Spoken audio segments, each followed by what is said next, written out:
Olá, sejam bem-vindos ao grupo de estudos Anjos de Luz. O tema do grupo de estudos de hoje é a segunda parte do livro dos Médiuns, capítulo 10, da natureza das comunicações. Eu sou Luana, palestrante do grupo Anjos de Luz. Peço licença a Deus, a Cristo, a equipe médica do Grande Coração de Chaterian, representada por Dr. Helmut, mentor espiritual do grupo Anjos de Luz. Orai e vigiai sempre, luz, paz e bem. Você que ainda não conhece o Grupo Anjos de Luz, vamos nos apresentar. O Grupo Anjos de Luz tem como missão promover o ser humano através de uma escuta fraterna, solidária, responsável e segura, contribuindo para o bem-estar e equilíbrio das pessoas e animais. A assistência espiritual é feita através de tratamentos disponibilizados no site cirurgia espiritual à distância, cirurgia espiritual presencial, oração pessoal, oração para casa, oração para o animal e oração para o tutor.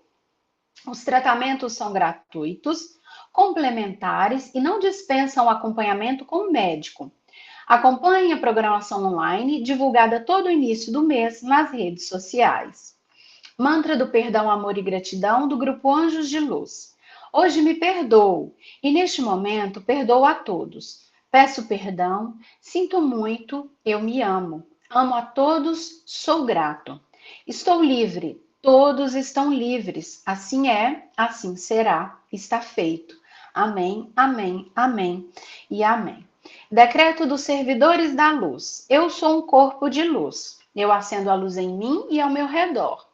Eu aciono as potencialidades cósmicas da luz para que vibrem em cada ser. Eu sou a luz, eu sou a mais alta vibração de luz. Eu sou luz e vibro e permaneço na luz por toda a eternidade. Então, nós começamos com a segunda parte, capítulo 10, da natureza das comunicações de O Livro dos Médiuns. E Allan Kardec inicia o capítulo 10, esclarecendo que toda manifestação inteligente revela a presença de uma causa inteligente. Mesmo um simples movimento de uma mesa que responda a um pensamento humano, se demonstrar intenção ou sentido lógico, pode ser considerado uma manifestação inteligente, embora ainda restrito ao movimento material, como nos casos dos fenômenos de efeito físico que nós estudamos. No entanto, aprofundando no capítulo, ele trata da natureza das comunicações, trazendo uma diferença fundamental, que está entre o movimento simples que responda a um pensamento ou intenção, que são as manifestações físicas simples, e o momento em que essa inteligência ela ganha um desenvolvimento tal a ponto de permitir a regular e contínua troca de ideias. Então, Kardec nos informa que já não são mais simples manifestações inteligentes, mas verdadeiras comunicações. Então, a comunicação ela se estabelece e se forma quando essa inteligência ganha um desenvolvimento a ponto de permitir a regular e contínua troca de ideias. E Kardec avançando, ele nos informa que os meios de que dispomos, de que hoje dispomos, nos permitem que obtenhamos essas comunicações tão extensas, tão explícitas e tão rápidas como a que nós mantemos hoje com os homens. E com base nessa constatação, nessa circunstância, Kardec adentra no capítulo demonstrando para cada um de nós a necessidade de se identificar a natureza dessas comunicações. Então, Kardec, ele recorda a escala espírita que é apresentada em O Livro dos Espíritos na questão 100, e afirma para nós que essa escala, ela mostra-nos que existem muitos níveis da evolução espiritual, diversos matizes da evolução espiritual, desde os espíritos imperfeitos até os espíritos puros, e que dessa forma a comunicação, ela acaba por refletir o grau de desenvolvimento moral e intelectual daqueles que a transmitem. Então, espíritos diferentes, se há espíritos diferentes no grau de escala evolutiva, logo existem mensagens de naturezas diferentes. Então, Kardec, nessa parte, ele nos ensina que os espíritos evoluem em dois aspectos fundamentais. O primeiro aspecto fundamental é o intelectual, onde os espíritos possuem níveis de conhecimento, cultura e raciocínio variados. E o segundo aspecto de evolução do espírito é o moral, onde os espíritos apresentam níveis de bondade, virtude, pureza e sentimentos variados. Normalmente, o mesmo espírito apresentar os dois, ou em um algo ser mais acentuado do que em outro. Então, essa combinação, ela resulta numa diversidade imensa de espíritos, desde os ignorantes e maldosos até os sábios e benevolentes, assim como ele pontua, os seres humanos, que têm personalidades, valores e graus de entendimentos diferentes. Afinal de contas, os espíritos desencarnados não são nada mais do que nós, desencarnados. E aí ele continua nos informando que cada comunicação espiritual, ela vai refletir, portanto, esse mundo interior do espírito comunicante.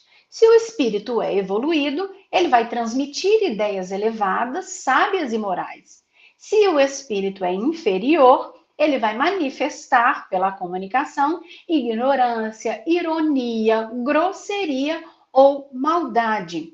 A ideia central deste capítulo é que as comunicações espirituais, elas são o espelho moral e intelectual do espírito que fala. E aí ele nos afirma, elas não se hão de assemelhar mais do que as dos homens, desde os selvagens até o mais ilustrado europeu, retomando a ideia de que os espíritos desencarnados somos nós quando nos despojamos da veste carnal. E da mesma forma que aqui entre os encarnados existem diversas matizes de individualidades com graus diferentes de conhecimento intelectual e desenvolvimento moral, não é diferente no plano espiritual.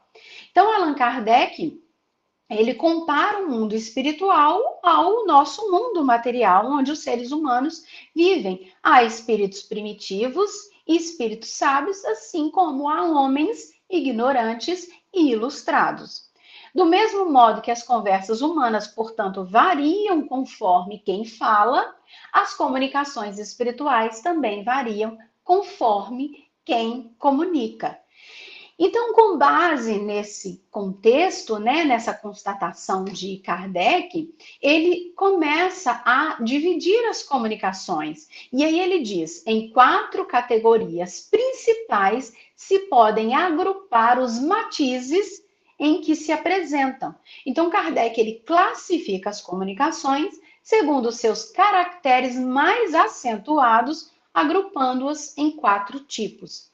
E nesse capítulo ele vem nos apresentar esses 4 tipos. Então, nós temos em categoria as comunicações grosseiras, frívolas, sérias e instrutivas. A origem, espíritos inferiores, levianos, espíritos de mediana elevação e espíritos superiores. E as características de cada um. Então, voltando, na categoria dos espíritos, né? Das comunicações, na verdade, grosseiras, que vem de espíritos mais inferiores, as características dessa comunicação é que elas são exatamente provenientes desses espíritos de baixa condição, tanto moral quanto intelectual. Elas são repletas de expressões vulgares, obscenas, maldosas, triviais e muitas vezes ignóbeis, insolentes, arrogantes, malévolas e ímpias. Revelam espíritos ainda muito presos à matéria e aos vícios humanos. Por isso, comunicações grosseiras. Na próxima categoria, ele vem dizer das comunicações frívolas, que são características dos espíritos que ele chama de levianos. O ponto, né, forte dessas comunicações são que elas são produzidas por espíritos levianos e zombeteiros, e ela tem esse tom de brincadeira, de gracejo, de ironia. Não necessariamente são comunicações advindas de espíritos maus, mas são comunicações inúteis. Elas servem apenas para divertir ou confundir, desprovidas de conteúdo moral, uma vez que esses espíritos eles não se preocupam com a verdade. Seguindo, né, as 4 categorias principais em que Kardec agrupa as comunicações, nós chegamos, portanto, nas comunicações sérias, onde espíritos, ou através das quais nos chegam, por espíritos de mediana elevação, e são aquelas em que se percebe um propósito moral, um ensinamento útil e uma reflexão lógica. Elas são poderosas quanto ao assunto e são elevadas quanto à forma. Sempre vêm acompanhadas de um fim útil ou carregam uma finalidade útil. Nem todos os espíritos sérios, no entanto, eles são igualmente esclarecidos e, portanto, muito deles podem se enganar de boa fé. Por esta razão é que os espíritos verdadeiramente superiores eles nos recomendam que nós submetamos todas as comunicações ao crivo da razão e da mais rigorosa lógica. E Kardec ainda pontua e distingue as comunicações verdadeiras das falsas. Então, o que ele traz? Que nem toda comunicação séria, ela é verdadeira. Pois, muito embora algumas possam ostentar elevação da linguagem, muitos espíritos chamados de pseudo-sábios, que ostentam também uma presunção, eles procuram a prevalência através desses métodos, como a linguagem, né, elevada, para fazer prevalecer as falsas ideias e os absurdos, os mais variados absurdos sistemas que eventualmente eles tragam. Então, eles se adornam muitas vezes com respeitáveis nomes, sendo um dos maiores escolhos da ciência e da prática. A respeito dessas comunicações, inclusive, num capítulo próprio mais adiante, ele vai abordar isso com mais profundidade. Mas nesse capítulo ele já introduz de uma forma mais simples do que se trata e quais são as características desse tipo de comunicação. Ele avança, portanto, e chega nas comunicações instrutivas, características de espíritos superiores. E o que ele traz para nós? Que elas são provenientes desses espíritos moralmente superiores e elas têm por objetivo iluminar a inteligência e elevar o sentimento humano através do ensinamento que ela transmite. Então, tratam-se de temas profundos ligados à ciência, à moral, à filosofia e visam principalmente a desmaterialização dos nossos espíritos. Então, Kardec pontua sobre a importância da regularidade e continuidade desse tipo de comunicação para que se possa retirar frutos reais dessa experiência. E nos traz ainda a informação de que os espíritos superiores, eles vão se ligar aos que desejam sinceramente instruir-se. Então, ele, avançando, né, após dividir essas comunicações, nós vamos chegando à conclusão desse capítulo, onde nós podemos aferir que há espíritos em diferentes estágios evolutivos, que as suas comunicações refletem exatamente o que eles são e que por isso nós devemos sempre analisar o conteúdo, não apenas a forma, né, a característica linguística, estilística da comunicação, usar o crivo da razão e da moral, reconhecer o valor das mensagens pela elevação das suas ideias e não tanto pelo nome e pela forma. Então, reconhece-se a qualidade dos espíritos pelo teor da sua linguagem. E é nesse ponto também que lá no item 267 do Livro dos Médiuns, quando ele vai falar de método de se distinguir os bons dos maus espíritos, que ele vai aprofundar também na análise desse tipo de comunicação.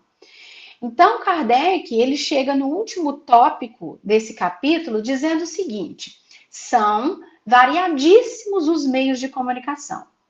atuando sobre os nossos órgãos e sobre todos os nossos sentidos, podem os espíritos manifestar-se. Então, mais uma vez, nós vemos Kardec fazer duas distinções aqui, abrindo o capítulo dessa forma e fechando com essa mesma pontuação. Então, nós vemos primeiro, atuando sobre os nossos órgãos e sobre todos os nossos sentidos, podem os espíritos se manifestar. Então, nós vemos aqui manifestações que podem se dar, conforme ele, a nossa visão, por meio de aparições, ao tato, por impressões tangíveis, visíveis ou ocultas, a audição pelos ruídos, ao olfato por meio de odores sem causa conhecida. Mas anteriormente ele diz, são variadíssimos os meios de comunicação. Então, distinguindo manifestação simples de comunicação, manifestar-se é apenas fazer-se perceber. Como ele citou alguns exemplos, comunicar-se é transmitir pensamentos através de um diálogo inteligente entre espírito e encarnado. Então, a verdadeira comunicação espiritual, ela ocorre quando há troca consciente de ideias e intenções. Por isso, ele afirma ao final: o que devemos examinar com cuidado são os diversos meios de se obterem comunicações, isto é, uma permuta regular e continuada de pensamentos. Esses meios são as pancadas, a palavra e a escrita. Pontos que ele vai trabalhar mais adiante com maior profundidade. Nós terminamos com a oração de bênção do Dr. Helmut. Eu abençoo o 2025. Eu abençoo a minha vida. Eu abençoo o grupo Anjos de Luz. Eu abençoo a minha casa. Eu abençoo a minha família. Eu abençoo o meu trabalho. Eu abençoo tudo que tenho. Eu abençoo tudo que sou. Eu abençoo tudo que sinto. Eu abençoo tudo o que penso. Eu abençoo todos os meus inimigos. Eu abençoo as minhas conquistas. Eu abençoo o meu sucesso. Eu abençoo as minhas realizações. Eu abençoo a minha vida com saúde e paz. Eu abençoo a minha vida com abundância. Eu abençoo a minha vida com prosperidade. Eu abençoo a minha vida com luz e bem. Eu abençoo a minha vida com alegrias. Por todas as bênçãos recebidas, eu agradeço e peço a Deus que abençoe a todo o planeta. Por tudo, eu dou graças hoje e sempre. Espero que tenham gostado do tema abordado no grupo de estudos Anjos de Luz, que possamos estudar sempre, a fim de auxiliar a nossa compreensão, aceitação e entendimento de tudo o que acontece em nossa vivência terrestre. Aguardamos você no próximo mês. Agradeço a Deus, a Cristo, a equipe médica do Grande Coração de Chateaubriand, representado por Dr. Helmut, mentor espiritual do grupo Anjos de Luz, orai e vigiai sempre, luz, paz e bem.